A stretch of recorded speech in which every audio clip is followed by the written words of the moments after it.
So I have the honor and privilege of introducing our 62nd president, Nicholas Saromsky.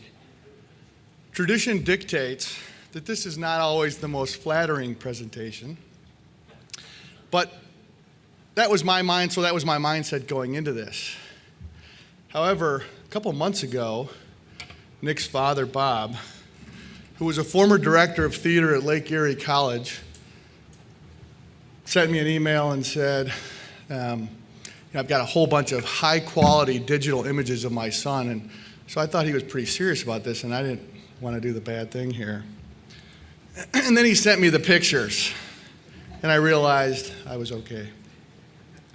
So Nick was born in Virginia. He was the firstborn and only son of Bob and Paige Saromsky. He has two younger sisters, Lissa and Monica, who both live in California. He lived for a short time in Indiana before moving to Painesville, Ohio when he was 8. He seemed to have a pretty normal childhood. Like all kids, he tried various activities. Now, he told me he played football, baseball, and wrestled, and went to Lake Catholic High School.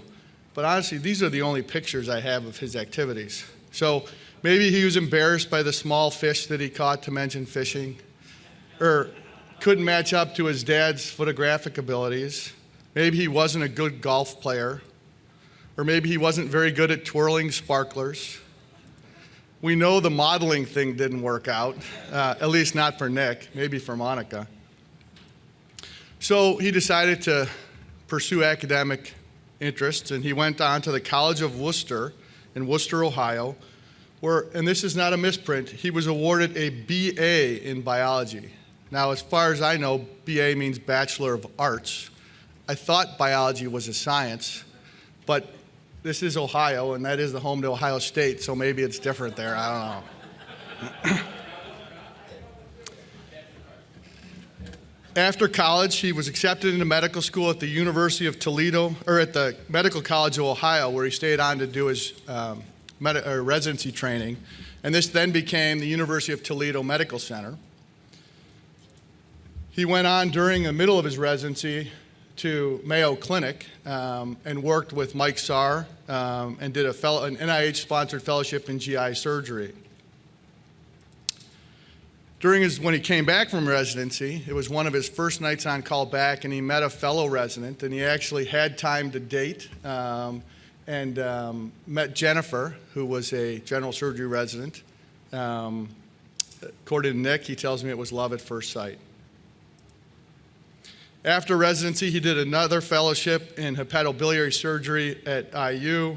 He stayed on as faculty there, and from all things that I can see, he is a very well-respected pancreaticobiliary surgeon. He's a professor of surgery, and he's the director of the HPV fellowship at IU. He's done research, he's published papers, he's done all the things an academic surgeon should do. If you look at this map, I think it was destined that he go to IU when you look at his travels. He has written his own book. Patients love him. So he's done all the things that an academic surgeon should do. We all know this, blah, blah, blah, right? So I looked into things a little bit further, and it turns out that he wasn't necessarily so satisfied with this. So he thought about becoming a facial expressionist. Now, I had no idea what that was either. But after looking at the pictures of him, he tried to perfect this art. Maybe his dad being a theater guy, it was something that he wanted to take over. But you know what? No one else knew what it was either, so it didn't work out. Now, in his last year of college, he actually took a classical guitar course. And so he figured, okay, maybe that's it. Maybe I need to try the guitar thing. But as you can see, times were tough. He played to no audiences in really bad neighborhoods. No one came to any of his performances. And so, didn't work out. So he had to do something because he now had a wife and a growing family, and he had to provide for them. So he had to do the whole surgery thing. With his kids, he taught them some of the things that he wasn't so good at. They learned to play baseball. They learned to be tough football players. He taught them how to play guitar and to be musicians.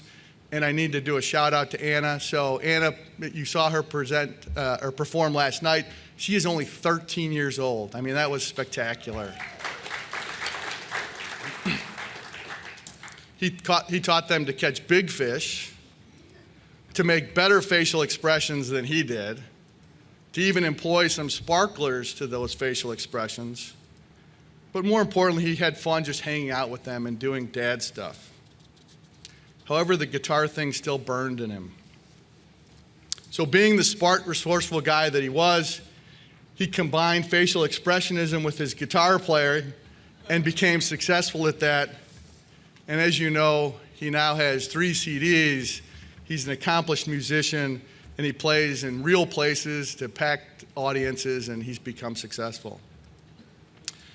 So in conclusion, what I've learned about our president is that, and I hope that I have portrayed this to you guys as well, is that he is a true Renaissance man. He is someone who loves and cherishes his family and seems to be a great husband and dad. He is clearly an accomplished surgeon, and he is someone that is also now an accomplished musician. So ladies and gentlemen, I present to you our 62nd president, but more importantly, a husband, father, son, brother, musician, facial expressionist, and surgeon, Nick Zaromsky.